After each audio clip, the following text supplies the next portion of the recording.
Nagtapos ang huling chapter sa pag-takeover sa katawan ni Nine ng Daikaiju of the Meriki era na nasa loob niya. At dahil sa lakas ng halimaw na ito, ay nagawa nitong maputol ang buong kaliwang braso ni Kafka at mahiwa ang dibdib niya. Matapos patumbahin ng Daikaiju si Kafka, ay sinunod nitong targetin si Mina ng kanyang incantation attack na sa kasamaang palad ay mismong mukha ni Mina ang gusto nitong wasakin. Ito na kaya ang katapusan para sa ating ultimate childhood friends? Tara na't simulan na natin. Ipagpapatuloy natin ang kwento sa chapter 115. Nang lagyan ng Daikaiju si Mina ng kanyang incantation attack, ay napasigaw si Keiji na umatras na itong si Mina habang iniisip na masama na ang kalagayan na ito. Kita rin ang pagkabahala sa mukha ng ibang assistant dito at tinanong naman ni Nogisaka ang mga ito kung ano na ang status ni number 8. Kung saan sumagot si Kurusu na undetectable pa rin ang vitals nito kaya lalo siyang nabahala. Sa kaloob-looban naman ng katawan ni Nine, kinausap nito si Mina at hindi daw ba ay sinabi nito kay Mina na wala pang kahit sino ang nakakataka sa halimaw na ito sa kahit anong panahon at kahit gaano pa kalakas ang halimaw na ito, kung saan maski siya ay hindi nakataka sa shackles ng Daikaiju na ito. Habang sinasabi niya na lalong-lalo na silang mga defense force members ay may napansin si Nine kay Mina.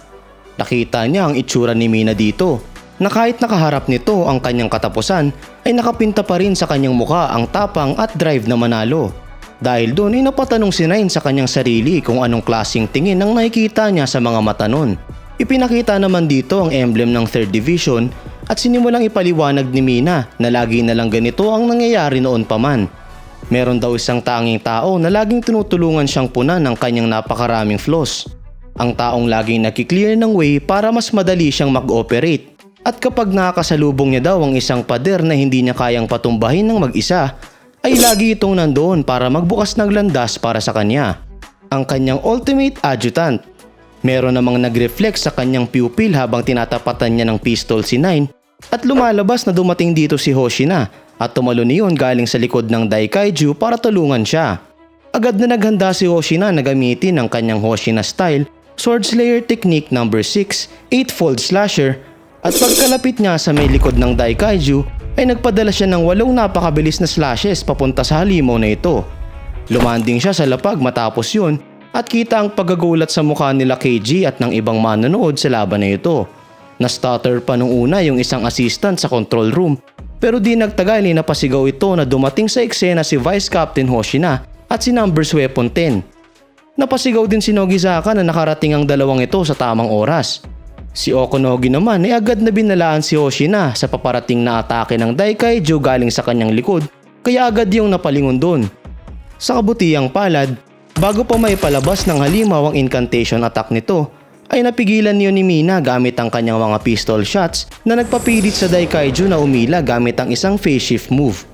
Habang nangyayari ito ay kinausap ni Hoshina si Okonogi at hiniling nito na gawinan nila ang phase 2 kung saan agad na sumunod si Okonogi at inutusan ng Apache 9 na i-release ang hinanda nila in pattern 7 to points F through G.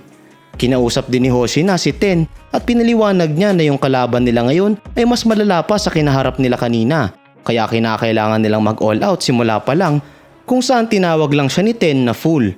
Nagsibagsakan sa ere ang sandamakmak na weapon pads at lumanding ang lahat ng iyon sa paligid ni Hoshina habang si Hoshina ay agad na naghanda. Sumigaw si Ten na isa siyang fool dahil as if naman daw na ibang paraan pa ang gagawin nila doon maliban sa mag-all out agad. Sumugod si Hoshina ng may pambihirang bilis at nang makalapit siya sa Daikaiju ay pinadalhan niya yon ng cross slash. Bilang sagot naman ay pinagdikit ng halimaw ang kanyang hinlalaki at hintuturo na parang nagsasign ng letter F at biglang may humampas sa atake ni Hoshina na nagpanalify doon. Nagtaka si Hoshina kung shield ba ang may kagagawa ng pagpigil ng kanyang atake. Pero nang titigan niya maigi yung Daikaiju ay nakita niya yung buntot nito na humaba at kumapal ng sobra. Napamura na lang si Hoshina at agad na napatakbo habang yung halimaw naman isinubukan siyang tamaan ng tail whip attack nito. Sa lakas ng impact ng buntot ng halimaw na ito sa lapag ay nawasak nito ang malaking parte ng paligid. Habang si Hoshina ay sa kabutihang palad ay nagawang makailag doon. Sa isip ni Hoshina ay narealize niya na kada blow na ipapadala ng halimaw na ito ay nakakamatay. Agad niya ring tinawagan si Mina para sabihin na siya na ang bahala sa Daikaiju at puntahan na nito si Kafka. Kumontra naman si Mina at sinabi na hindi yun isang kalaban na kaya niyang mahandle ng mag-isa, kung saan sumagot siya na alam niya yun at yun daw ang dahilan kung bakit niya gusto na i-authorize ang isa pang personnel para sumama sa grupo. Sumagot dito ang isa pang boses at nairita ito sa sinabi ni Hoshina na kailangan pa siyang i-authorize at sigurado daw na hindi niya yun papalampasin. Siya daw yung captain ng 1st Division, ang key military division ng bansang to, kaya bakit niya pa daw kinakailangang bigyan ng authorization na sumali sa maliit nilang operation.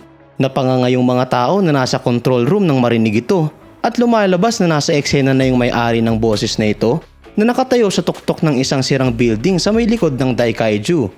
Sa wakas ay nakarating na din dito ang yours truly na si Narumi at nabibwisit nitong tinawag si Hoshina na rotten bowl cut jerk habang tinatanong kung ano yung masasabi niya dun.